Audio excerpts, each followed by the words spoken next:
Bonjour et bienvenue. Aujourd'hui, on va décortiquer ensemble le référentiel officiel pour le titre de conseiller commercial. Plus précisément, on va zoomer sur une compétence qui est devenue absolument incontournable, le social selling. On va voir ce que le jury attend, très concrètement. Alors, on commence tout de suite avec une question qui pique un peu. Dans le monde de la vente aujourd'hui, une présence en ligne, c'est soit un formidable levier pour trouver des clients, soit un vrai risque pour son image et celle de l'entreprise. Et c'est justement tout l'enjeu de l'évaluation officielle, vérifier de quel côté de la barrière on se situe. Pour faire ça, on ne va pas se baser sur des opinions ou des on-dit. Non, notre source, c'est du solide. C'est le référentiel d'évaluation officiel du ministère du Travail.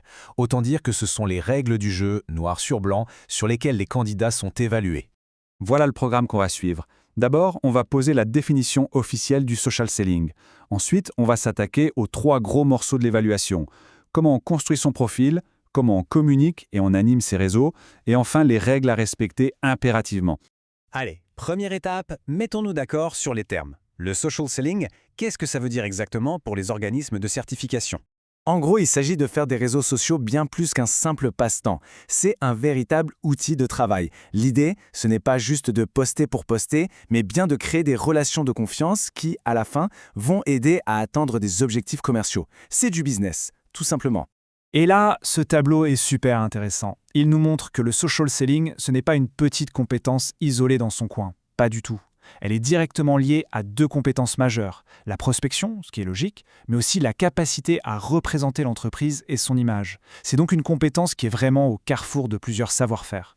Très bien, entrons dans le vif du sujet avec le premier pilier, comment on se construit une vitrine professionnelle en ligne qui soit, disons-le, parfaite aux yeux d'un jury d'évaluation. Le jury va regarder 2 choses très précises. D'abord, est-ce que le profil est bien raccord avec les directives de l'entreprise ?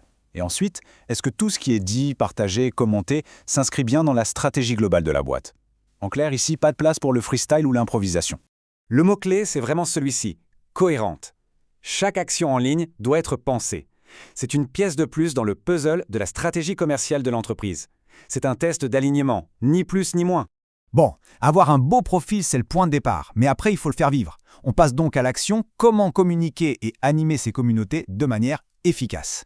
Ce que le jury veut voir, c'est une méthode, un processus maîtrisé. Étape 1, on adapte son message. On ne s'adresse pas de la même façon à un DAF qu'un responsable marketing.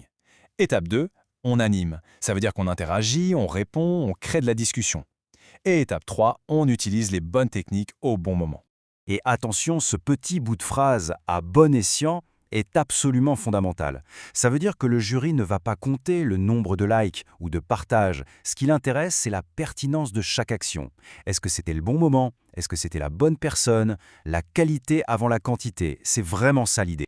On arrive au dernier volet, et croyez-moi, c'est sans doute le plus important parce qu'il n'y a aucune tolérance à l'erreur. Il s'agit des règles de conduite et de confidentialité. Là, c'est très clair, c'est presque binaire. D'un côté, ce qu'on doit faire, appliquer les règles de confidentialité des plateformes et bien sûr celles de sa propre entreprise. De l'autre, ce qu'il ne faut jamais faire, partager des infos sur un client ou pire, des données stratégiques internes. C'est la ligne rouge à ne pas franchir. Et pour bien montrer que ce n'est pas une vague recommandation, regardez cette phrase. Elle est tirée mot pour mot de la grille d'évaluation. Ce n'est pas une suggestion, c'est un point de contrôle. Soit c'est appliqué, soit ça ne l'est pas. Et si ça ne l'est pas, ça peut être carrément éliminatoire.